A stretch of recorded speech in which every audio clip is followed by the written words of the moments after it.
Hello बच्चों, स्वागत हमारे यूट्यूब चैनल फिजिक्स विद के उत्तम में। और आज हम लोग 12th क्लास की फिजिक्स का किरण प्रकाश की चैप्टर का लेक्चर नंबर 18 पढ़ने जा रहे हैं। और आज का टॉपिक है सूक्ष्मदर्शी, जिसको इंग्लिश में कहते हैं माइक्रोस्कोप। जैसा कि नाम से स्पष्ट हो रहा है कि सूक्ष्मदर्शी एक ऐसा उपकरण होता है जिसकी सहायता से हम सूक्ष्म वस्तुओं को स्पष्ट देख सकते हैं, ठीक है ना।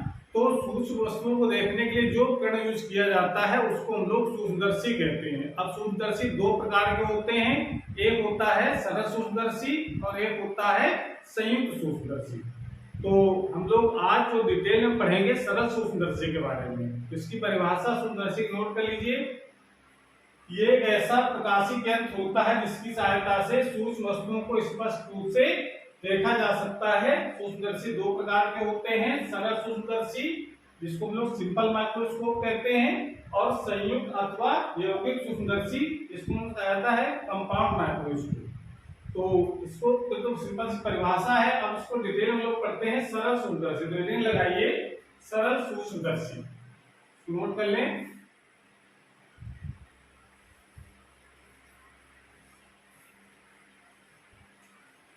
तो इसको पढ़ने के लिए दो जो परिभाषा हम लोग से पिछले वाले वीडियो में पढ़ी है उसका यूज हम लोग करेंगे, एक दर्शन कोण और एक आवर्धन क्षमता।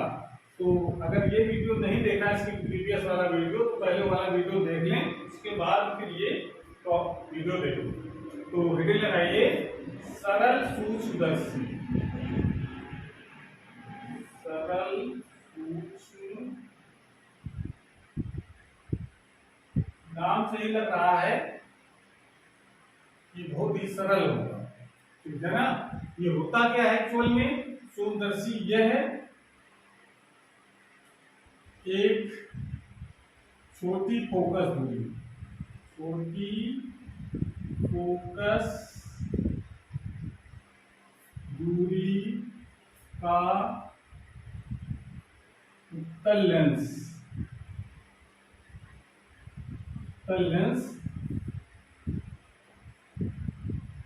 होता है जो एक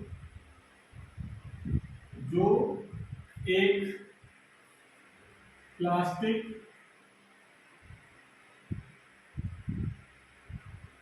अथवा धातु के फ्रेम में कसा होता है। ये एक सिंपल सा एक उत्तल लेंस जो छोटी फोकस दूरी, कम फोकस दूरी का उत्तल लेंस होता है जो एक प्लास्टिक या धातु के फ्रेम में कसा होता है। इस प्रकार से इसे सीपीएस की रचना अगर देखना चाहे तो ये उत्तल लेंस हो गया, और इसको हम एक धातु या प्लास्टिक के फ्रेम में कस देते हैं और इसको यहाँ पर पकड़ने के लिए धक्का लगा होता है इस प्रकार से। और ये आप यहाँ पर हैंडल लगा सकते हैं इसको पकड़ने के लिए ऐसे। ये क्या होता है? एक उत्तल लेंस। ये उत्तल लेंस है और ये है प्लास्टिक का फ्रेम।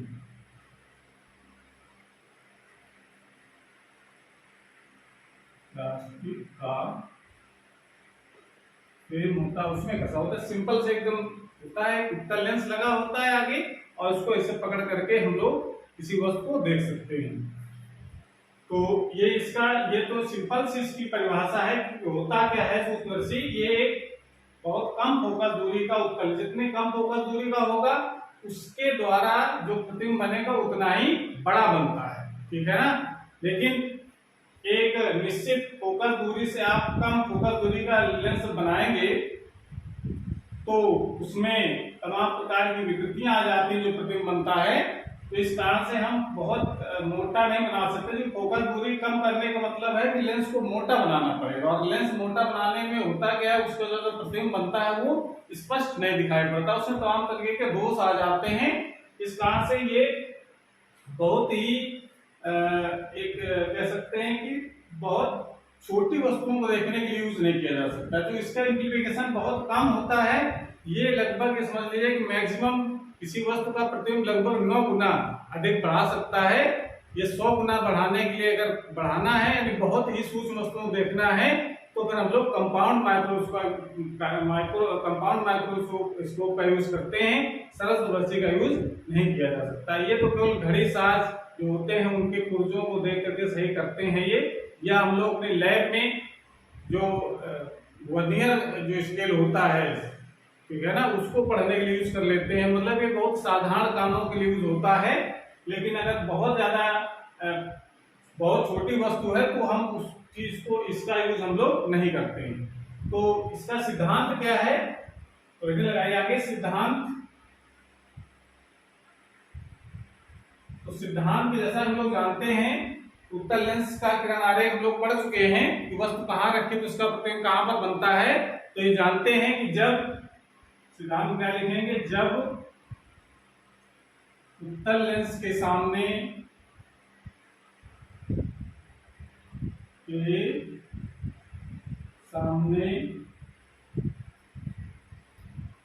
एक वस्तु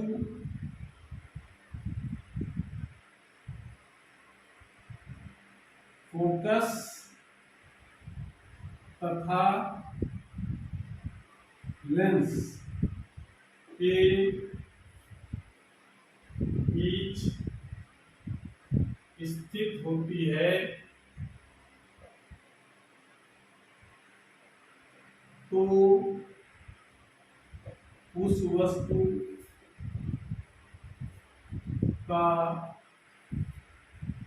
प्रतिबिंब वस्तु से बड़ा तथा आभासी व सीधा बनता है। ये हम लोग पढ़ चुके हैं कैसे इसको हम लोग किरण आरेख खींच सकते हैं। जैसे अगर हम मान लेते हैं कि हमारे सामने कोई वस्तु रखी है, ये हमारे पास कोई उत्तल लेंस है और इसका ये इधर होता है इसका प्रथम फोकस, इस तरफ होता है इसका द्वितीय फोकस।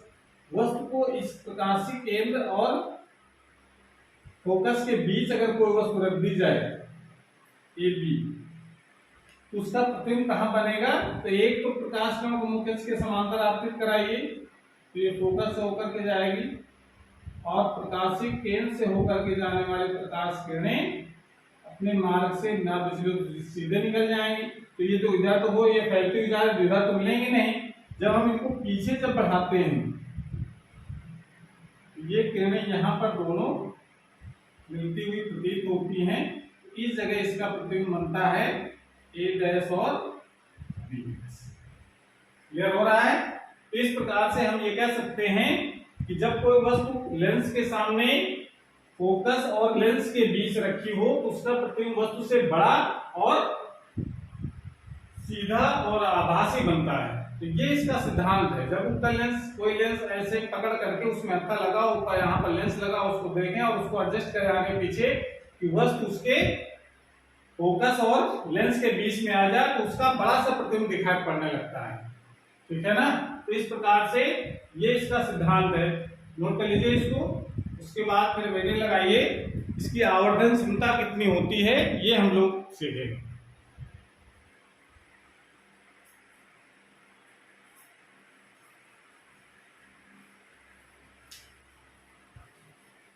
नोट जरूर साथ में बनाते रहें। एग्जाम में कितना लिखना है ये इससे स्पष्ट हो जाएगा। हम उतना ही इसमें नोट्स में लिखवा रहे हैं जितना एग्जाम में लिखा जा सकता है। ठीक है। तो अब वेटेज लगाइए आवर्धन क्षमता।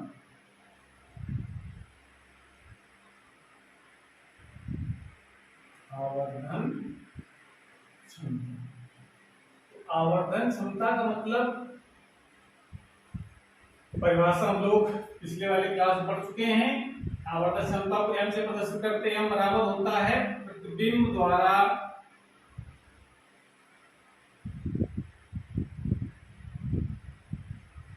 आंख पर बना दर्शन कोण बटे वस्तु द्वारा आंख पर बना दर्शन कोण जब, कंडीशन भी है इसमें, जब वस्तु स्पष्ट स्पष्ट दृष्टि की न्यूनतम दूरी, इसको लोग कैपिटल डी से रिप्रेजेंट करते हैं, स्थित हो, स्थित, ये इसकी कंडीशन। आवर्धन क्षमता का मतलब, आवर्धन बताया था कि वस्तु बड़ी तभी दिखाई पड़ती है जब वो वस्तु बड़ा दर्शन कोण बनाती है, और बड़ा दर्शन कोण बनाएगी तो वस्तु बड़ी दिखाई पड़ेगी। तो इसका मतलब जो दर्शन, इसका जो हम मान जो निकालते हैं वो निकाला जाता है कि जो प्रतिबिंब बन रहा है, जो इसमें एक ही प्रतिबिंब बनता है, जबकि हम कंपाउंड वाले में पढ़ेंगे दो प्रतिबिंब बनेंगे तो अंतिम प्रतिबिंब की बात होगी। यहाँ पर अंतिम प्रतिबिंब, पहला प्रतिबिंब एक ही है तो एक ही प्रतिबिंब बात होगी। तो प्रतिबिंब द्वारा आंख पर बना दर्शन कोण और वस्तु द्वारा आंख पर बना दर्शन कोण, यानी वस्तु द्वारा का मतलब हम लेंस से नहीं देख रहे हैं, यानी अपने प्रकाशीय लेंस से नहीं देख रहे हैं, सीधे आंखों से देखें उस वस्तु को, और तो वस्तु कितना दर्शन कोण बनाएगी वो हमारा है वस्तु द्वारा आंख पर बना दर्शन कोण। लेकिन शर्त है कि वस्तु कहाँ रखी होनी चाहिए, स्पष्ट दृष्टि की न्यूनतम दूरी पर, जिसको लोग डी से रिप्रेजेंट करते हैं, और सामान्यतः इसका मान 25 सेंटीमीटर होता है स्वस्थ आंख के लिए, ठीक है ना। तो ये है स्पष्ट दृष्टि की न्यूनतम दूरी। होती क्या है कि जैसे अगर कोई वस्तु दूर रखी है उसको स्पष्ट दिखाई नहीं पड़ा, लेकिन जैसे जैसे पास लाएंगे उसकी स्पष्टता बढ़ती जाएगी और एक समय ऐसा आएगा कि बिल्कुल एकदम बढ़िया वस्तु दिखाई पड़ने लगेगी, और ठीक है, और उसके बाद और पास लाएंगे तो फिर धुंधली होने लगती है। तो जहां से बिल्कुल एकदम स्पष्ट दिखाई पड़ती है जहां पर रखी वस्तु, आंख के निकट वो बिंदु जहां पर रखी वस्तु बिल्कुल स्पष्ट दिखाई पड़े, उसको हम लोग कहते हैं स्पष्ट दृष्टि की न्यूनतम दूरी, या इसी को हम लोग निकट बिंदु भी कहा जाता है। ये अलग अलग मनुष्यों में अलग अलग होता है, ठीक है ना। ये बीमारी के कारण ये कभी ज्यादा हो जाता है तो बहुत दूर रखकर कोई पढ़ता है, ठीक है ना, किताब, और कोई पास रख करके पढ़ता है, लेकिन नॉर्मलतः जो नॉर्मल जो पोजीशन होती है वो 25 सेंटीमीटर होती है। तो इसका मतलब है कि कोई मनुष्य जो, अगर मान लेते हैं, देखो इसको हम डी के बारे में थोड़ा सा बता दें, अगर जैसे मान लेते हैं कोई मनुष्य है, ये उसकी आंख हो गई, और कोई वस्तु ये आंख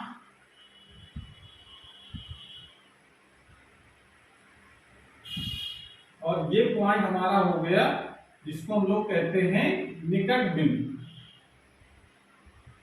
निकट बिंदु, ये बिंदु जो होता है 25 सेंटीमीटर दूरी पर होता है, और ये जो डिस्टेंस होती है उसको हम लोग डी से रिप्रेजेंट करते हैं, यानी इससे अगर नजदीक वस्तु होगी तो घर को नहीं दिखाई पड़ेगी। और ये जो एक होता है बहुत दूर, तो दूर बिंदु को इनफाइनाइट मानते हैं, इसको लोग माना जाता है दूर बिंदु। दूर बिंदु का मतलब ये दूरबीन अनंत पर होता है कि जहां तक आप देख, अनंत मतलब जहां तक आप देख सकते हो, वो बिंदु जो होता है वो दूरबिंदु कहलाता है, उसको हम लोग इनफाइनाइट माना जाता है। तो इसका मतलब जो विजन होता है आदमी का, वो यहां से यहां तक की वस्तु को देख सकता है, इसके इधर आ जाएगी तो वस्तु नहीं दिखेगी।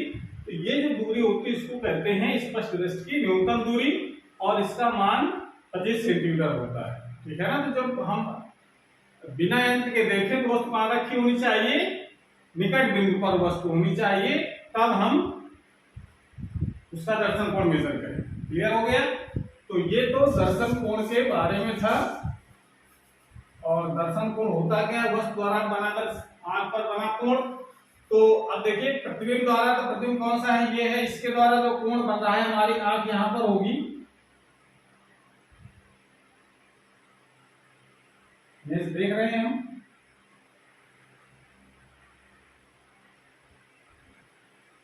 तो ये जो प्रतिबिंब भाई ये आंख इसके लेंस के करीब ही है, तो यहाँ पर जो कोण ये बन रहा है इसको हम लोग बीटा मानेंगे, प्रतिबिंब द्वारा आंख पर बना। ठीक है, प्रतिबिंब द्वारा ये वस्तु द्वारा आपको बना कोण फिगर हिसाब से तो बीटा ये वस्तु द्वारा बना था कोण भी है, प्रतिबिंब द्वारा बना कोण है वो सेम है, लेकिन वस्तु द्वारा बना कोण तब देखेंगे जब ये लेंस ना हो। क्लियर हो रहा है, उसमें कंफ्यूज नहीं होना है। तो ये प्रतिबिंब जो बना हुआ है, ये जो प्रतिबिंब है ए डैश बी डैश, इसके द्वारा जो कोण बन रहा है आंख पर वो मानते हैं हम बीटा। तो इसको सिंबल के रूप में ले सकते हैं बीटा अपान अल्फा। अल्फा का मतलब वस्तु द्वारा, तो वस्तु द्वारा कोण कैसे बनेगा, जैसे अगर कोई वस्तु ये है ए बी, यही वस्तु है बिना यंत्र के हम देख रहे हैं। क्लियर हो गया, ये वस्तु ये यहां पर हमारी है आंख, और ये जो डिस्टेंस होगी ये इसको हम लोग मानेंगे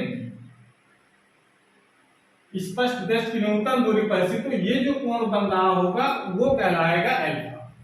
बिना यंत्र के जब देख रहे हैं तो वो जो कोण बनेगा वो है अल्फा, जब यंत्र से देख रहे हैं जो कोण बनेगा वो है बीटा। तो इसका मतलब है अल्फा अपान बीटा। चूंकि वस्तु बहुत छोटी है, भाई छोटी वस्तु को देखने के लिए यूज किया जाता है उपकरण, ये वस्तु बहुत छोटी है, तो इसका मतलब है कि अल्फा और बीटा के मान भी बहुत छोटे होंगे। अल्फा तो बहुत छोटा सा होगा ही, ठीक है ना भाई, अल्फा अगर छोटा होगा तो उसी रिस्पेक्ट में ये कोण भी बीटा भी बहुत छोटा हो जाएगा। तो ध्यान रख सकते हैं, क्योंकि एकदम देखिए ये क्लियर हो कि हमारे वस्तु बहुत छोटी है, इतनी छोटी है किसी भर की एकदम, और ये अगर इसको ये कोण कितना बनेगा बहुत छोटा, ठीक है ना। तो इसका मतलब है कि अल्फा व बीटा बहुत छोटे हैं, बहुत छोटे हैं, इसलिए अल्फा बराबर लिख सकते हैं 10 अल्फा और बीटा बराबर लिख सकते हैं 10 बीटा। ठीक है ना भाई, छोटे जब कोण होते हैं तो हम लोग 10 लगा सकते हैं, ठीक है ना, साइन भी लगा सकते हैं, लेकिन कॉस नहीं लगाया जा सकता है, लेकिन हम अपनी सुविधा के साथ साइन या 10 को लगा सकते हैं जब कोण का मान बहुत छोटा होता है। तो 10 अल्फा बराबर लंब बटे आधार, 10 अल्फा बराबर लंब बटे आधार, तो लंब को हम लोग क्या लिखेंगे ए बी अपान ये डिस्टेंस होगी जो आधार पे होगा, इसको हम लिखेंगे चिन्ह सहित वैल्यू लगा रखें -10, और बीटा की वैल्यू सिंबल पार्टी लगाएंगे ना इस तरफ, ना दूरी के नापी गई दूरी सभी ऋणात्मक, और 10 बीटा में आप देखिए ए डैश बी डैश अपान, इसको आप नाम ले लेते हैं हम लोग ई, ए डैश बी डैश अपान ई ए डैश लिख सकते हैं, लेकिन अब इसको ये भी लिख सकते हैं ए बी अपान ई ए, ये भी लिखा जा सकता है। तो हम लोग ये वाला यूज करेंगे ए बी अपान ए ई, और ए ई क्या है, लेंस से वस्तु की दूरी है, लेंस से वस्तु की दूरी किससे लिखते हैं हम लोग यू से, तो ये दूरी हमारी क्या हो जाएगी, चिन्ह पर बाकी लगाएंगे तो माइनस, ठीक है। ये जरा अल्फा बीटा के मान जरा ऊपर लगाएं, तो m की वैल्यू हो जाएगी, बीटा का मान है A B upon minus U, और ये अल्फा की वैल्यू आ जाएगी 2, बीटा हो जाएगा ये डी अपान ए बी, ये हो जाएगा ए बी से A B cancel, m equal to बचेगा माइनस के कैंसिल हो जाएगा ये डी अपान, ये फार्मूला निकल करके आ गया, ठीक है। इस फार्मूले की मदद से हम लोग कुछ केस डिस्कस करने, एक जनरल फार्मूला है ये, उसके बाद इसका हमने एक केस, 2 केस डिस्कस करेंगे, इसको नोट कर लीजिए पहले।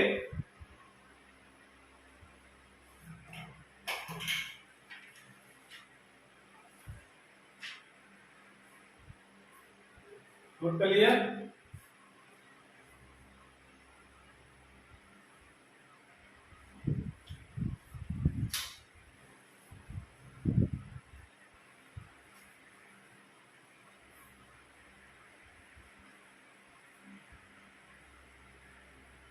अब पहला केस क्या है, जिसमें जो फार्मूला हमारा निकल करके आया है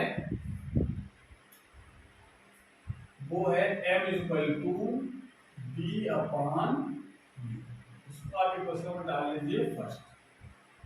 ये तो इसका मेन फार्मूला है आवर्धन क्षमता का, लेकिन इसके केस डिस्कस करने की अधिकतम मैग्निफिकेशन कब होगा, यानी आवर्धन अधिकतम कब होगा। तो उसके लिए पहला जो केस हम लोग डिस्कस करेंगे वो है अधिकतम आवर्धन के लिए।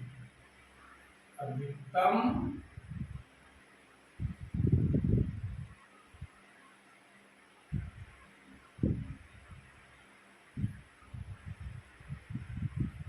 आवर्धन के लिए, और अधिकतम आवर्धन मतलब मैक्सिमम कितना बड़ा प्रतिबिंब हम लोग प्राप्त कर सकते हैं, कैसे इसको एडजस्ट कर किया जाए कि अधिकतम इसका आवर्धन प्राप्त हो। तो इसके लिए हम लोग करते क्या है कि जो प्रतिबिंब है ये वाला, इस प्रतिबिंब को ऐसा सेट करना है कि प्रतिबिंब स्पष्ट दृष्टि की न्यूनतम दूरी पर बने। समझ में आ रहा है? जैसे अगर बातें की तरह सुन लो, m इक्वल टू फार्मूला क्या था, बीटा अपॉन अल्फा था। अल्फा तो फिक्स है, अगर m बढ़ाना चाहते हैं तो बीटा ही बढ़ाना पड़ेगा।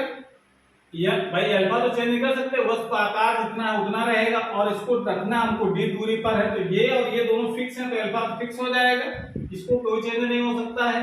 अगर m बढ़ाना चाहते हैं तो बीटा का मान बढ़ाओ, तो बीटा क्या है, प्रतिबिंब द्वारा बना दर्शन कोण। अब प्रतिबिंब को अगर हम और पास ले आए, इतना पास ले आए, इतना पास ले आए कि वो स्पष्ट दृष्टि की न्यूनतम दूरी पर, कोई चीज अगर आंखों पास लाते हैं तो क्या होता है, उसका आकार बढ़ता है, उसका प्रतिबिंब बढ़ता है। तो जब हम इसको और पास लाएंगे, इसको ऐसा एडजस्ट करना है कि प्रतिबिंब कहां पर आ जाए, ये स्पष्ट दृष्टि की न्यूनतम दूरी पर हो जाए, तो उस समय आवर्धन सबसे ज्यादा होगा। क्लियर हो रहा है ना? भाई पहले तो हमने सेट कर रखा है कि बिना यंत्र के ये स्पष्ट दृष्टि की न्यूनतम दूरी पर वस्तु रखी हो, तो अधिकतम आवर्धन हमने प्राप्त कर लिया बिना यंत्र के। उसके बाद फिर हमने यंत्र को लगाया, यानी अपनी सूक्ष्मदर्शी को लगाया, और उसको सेट किया ऐसे कि इसका जो प्रतिबिंब भी वो स्पष्ट दृष्टि की न्यूनतम दूरी पर बने, तो फिर वो मैक्सिमम आवर्धन हमको मिलेगा। लेकिन समस्या ये आएगी, इसमें देखने में आंखों में तनाव रहेगा, ठीक है ना, ये समस्या आती है अधिकतम आवर्धन के लिए। तो अधिकतम आवर्धन में होना क्या चाहिए, अधिकतम आवर्धन के लिए प्रतिबिंब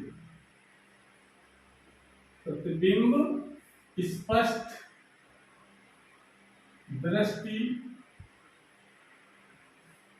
दृष्टि की न्यूनतम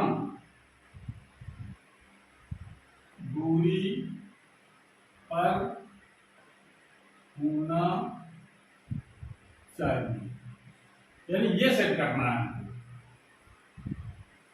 अंतिम जो प्रतिबिंब है, अंतिम का मतलब यही अंतिम है, तो अंतिम यानी प्रतिबिंब स्पष्ट दृष्टि की न्यूनतम दूरी पर होना चाहिए। इसको ऐसा सेट करें कि ये प्रतिबिंब कहां पर बने, स्पष्ट दृष्टि की न्यूनतम दूरी। तब क्या सिचुएशन होगी जरा देखो। तो अगर लेंस का जो फार्मूला होता है उसमें हम लोग u का जो मान है, यानी वस्तु की दूरी, वो हम लोग चिन्ह के अनुसार माइनस u लगाएंगे। v की वैल्यू क्या होनी चाहिए, माइनस डी। प्रतिबिंब कहां बना चाहिए, स्पष्ट दृष्टि की न्यूनतम दूरी पर, और फोकस दूरी हमेशा पॉजिटिव लेते हैं। तो लेंस का जो फार्मूला होता है उसका हम लोग यूज करेंगे 1/v माइनस 1/u से, और यहाँ पर 1/f equal to 1/v minus D minus 1/- minus u minus minus plus हो जाएगा। तो 1/u इक्वल टू क्या हो जाएगा, इसको दलिए आएगा तो 1/f प्लस 1/d। ये जरा 1/u की वैल्यू हम लगा देंगे, 1/u का मान समीकरण 1 में रखने पर, 1 में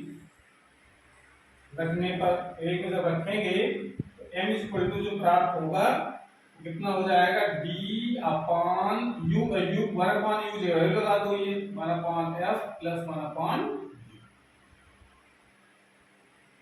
होगा। इसको सॉल्व करेंगे तो क्या फार्मूला बन जाएगा, m इक्वल टू आ जाएगा d, अरे d का अंदर मल्टीप्लाई, तो ये आ जाएगा d हम मल्टीप्लाई करेंगे तो यहाँ से ये d से कैंसिल 1 बचेगा, इसको लिख सकते हैं 1 प्लस d अपॉन f।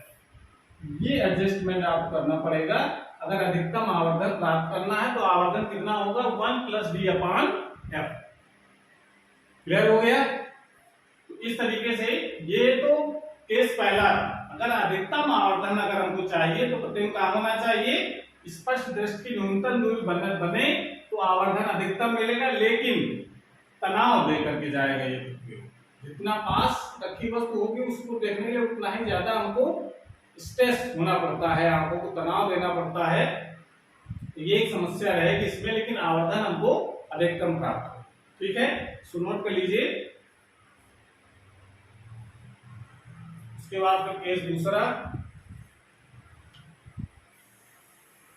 अगर बिना तनाव के देखना है तो आवर्धन तो होगा, नॉर्मल जो एडजस्टमेंट होता है वो बिना तनाव वाला रहता है। इसको लोग कहते हैं श्रांत नेत्र के लिए। तो अगर आवर्धन तो कम मिलेगा, कम वाला कह सकते हैं न्यूनतम आवर्धन मिलेगा, लेकिन तनाव नहीं होगा देखने के लिए, बिल्कुल आराम से देखो उस वस्तु को। तो केस सेकेंड, ये कौन सा केस है? जब प्रतिबिंब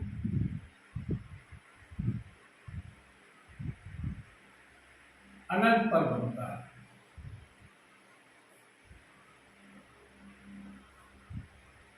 जब प्रतिबिंब अनंत पर बनता है, मतलब इसको आपको इस तरीके से एडजस्ट करना है कि प्रतिबिंब कहां बन जाए। ये जो प्रतिबिंब अभी बीच पर बन रहा था कहां बने? ये अनंत पर। तो अनंत पर कैसे बनेगा? हम उसको इस लेंस को थोड़ा खिसका करके ऐसा करें कि प्रतिबिंब इसके फोकस पर आ जाए। सॉरी, ये वस्तु जो इसके फोकस पर आ जाए तो उसका प्रतिबिंब कहां बनेगा? अनंत पर। तो अनंत पर बनने के लिए क्या शर्त होनी चाहिए कि u का मान तो -u आप रख सकते हैं, और जो v है वो कहां होना चाहिए? इनफाइनाइट में, और f की वैल्यू होनी चाहिए पॉजिटिव। f चिन्ह पर बाकी अनुसार रखो जरा वैल्यू। तो लेंस वाले फार्मूले में आपको रखना है 1/v - 1/u में चिन्ह पर पार्टी लगाएं। ये तो सूत्र हो गया, इस सूत्र में ये वैल्यू रखनी है। 1/f = 1/* infinite minus 1/- minus minus plus हो जाएगा, 1/u आ जाएगा 1/f। ये फिर आपको वैल्यू रखनी है समीकरण नंबर 1 में। जो मेन फार्मूला हमारा आवर्धन क्षमता का है उसमें आपको भी लगाना है 1/u का मान समीकरण 1 में रखने। तो एक में रख देंगे तो m = क्या मिल जाएगा हमको? v/f। 1/f, ये फार्मूला मिल गया। तो दो फार्मूले हमारे पास हैं। एक, जब अंतिम प्रतिबिंब अनंत पर बनता है, यानी ये वर्ड हम यूज करते हैं श्रांत नेत्र के लिए। इसके लिए श्रांत नेत्र के लिए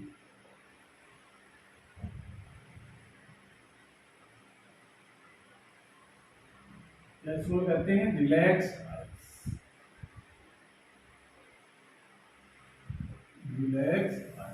रिलैक्स आई के लिए इसका हम लोग यूज करते हैं। नहीं, आराम से कोर्स देखी जा सकती है। दूर कोर्स देखते हैं बिल्कुल आराम से, कोई दिक्कत नहीं, लेकिन जब पास कोर्स देखते हैं तो बहुत तनाव देना पड़ता है ऐसे। तो तनाव देंगे तो आवर्धन सबसे ज्यादा, ठीक है ना। लेकिन अगर बढ़िया से देखना है आवर्धन कम मिलेगा, लेकिन बिल्कुल एकदम कोई तनाव नहीं, ठीक है ना। तो कब सेट करना है हमको? नॉर्मल जो एडजस्टमेंट होता है उसको हम लोग अनंत पर ही सेट करते हैं। इसमें बिना तनाव के आराम से उसको देखा जा सकता है, ठीक है। तो इस प्रकार से हम लोग ये आवर्धन, बाकी इसके ये तो दो केसेस है, ऐसा नहीं कि केवल आवर्धन केवल बस ये और ये दूसरा जो आवर्धन ये प्राप्त हुआ था 1 + d/f। केवल दो ही आवर्धन नहीं, आवर्धन इसके बीच वाले भी होते हैं, ठीक है ना। ऐसा नहीं कि आवर्धन में बस ये दो फार्मूले पॉसिबल है। आवर्धन तो दो जगह, ये दो केस जो जनरली यूज होते हैं वो हमने डिस्कस किए हैं। और ये एग्जाम पूछा भी जाता है, फार्मूला आपको याद रखना, न्यूमेरिकल के लिए भी इंपॉर्टेंट है कि आवर्धन क्षमता बताइए जब प्रतिबिंब स्पष्ट दृष्टि की न्यूनतम दूरी पर बनता है और जब प्रतिबिंब अनंत पर बनता है। दोनों अलग अलग केसों पर आपको आवर्धन क्षमता का सूत्र याद रखना। मेन सूत्र तो ये, ठीक है। इस प्रकार से ये आप अपना कर सकते हैं। अब देखिए इसमें जो कंपाउंड माइक्रोस्कोप बना है वो किस प्रकार से बना है। तो कंपाउंड माइक्रोस्कोप बनाने का मतलब देखिए ये है, इसको नोट कर लें पहले।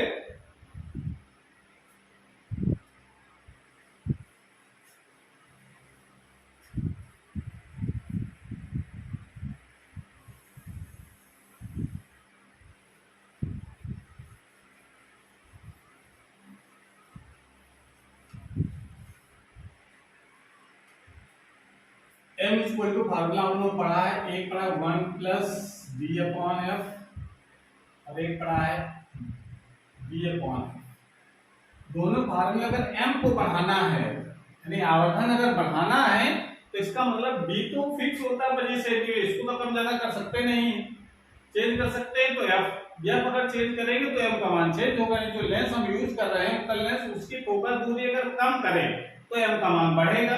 यानी f जो है अगर ये m को अगर बढ़ाना है तो f को क्या करना पड़ेगा, कम। और कम करने का मतलब है कि जो लेंस है तो कैसा होगा, मोटा लेंस डालना पड़ेगा। मोटे लेंस की फोकस दूरी कैसी होती है, कम होगी। लेंस कैसा होगा, मोटा। अब लेंस अगर मोटा अगर ढाला जाएगा तो क्या होगा, थोड़ा सा अगर हम आवर्धन बढ़ाना थोड़ा मोटा कर दीजिए, और आवर्धन और मोटा कर दीजिए, लेकिन अगर मोटा करते चले जाएं तो आवर्धन तो बढ़ता चला जाएगा, लेकिन उसके द्वारा जो बना प्रतिबिंब है वो स्पष्ट नहीं दिखाई पड़ेगा, उसमें बहुत सारे दोष आ जाएंगे। इस कारण से बहुत ज्यादा हम मोटा लेंस को नहीं डाल सकते हैं। तो ये समझ लीजिए कि जो सरल सूक्ष्मदर्शी होता है ये लगभग किसी वस्तु को 7-8 गुना मैक्सिमम कर सकता है। एनसीईआरटी कहती है लगभग 9 गुना ये बढ़ा सकता है, लेकिन ये मान चलिए कि कोई अलग अलग किताब अलग अलग लिखते हैं, कोई 9 गुना करता है, कोई 8 गुना, कोई 7 गुना, इस तरीके से लेकर समझिए 2 से लेकर के 9 गुना तक के बीच का आवर्धन प्राप्त किया जा सकता है। उससे अगर ज्यादा 100-200 गुना अगर आवर्धन प्राप्त करना है तो फिर हमको एक नहीं 2 लेंसों को जोड़ करके सूक्ष्मदर्शी बनाएंगे। और जो 2 लेंसों को जोड़ सूक्ष्मदर्शी बनाया जाता है उसको लोग कहते हैं कंपाउंड माइक्रोस्कोप। ठीक है ना, होते तो लेंस बहुत सारे उसमें हैं, कम से कम 18-20 लेंसों को जोड़ करके सूक्ष्मदर्शी बनाया जाता है, लेकिन जो बेसिक कॉन्सेप्ट है वो 2 लेंसों को जोड़ करके ही समझना है आपको, यही हमारे सिलेबस में है। तो ये हम लोग अगले वाले वीडियो में पढ़ेंगे कंपाउंड माइक्रोस्कोप। अगर ये वीडियो अच्छा लगा हो तो इसको लाइक जरूर करें, अपने दोस्तों को शेयर करें, और चैनल अगर पहली बार देख रहे हैं तो चैनल को सब्सक्राइब करें, जिससे नए जो वीडियो अपलोड हो उसकी नोटिफिकेशन आपके पास सबसे पहले पहुंच जाए। ट्राई करते रहिए। Thank you.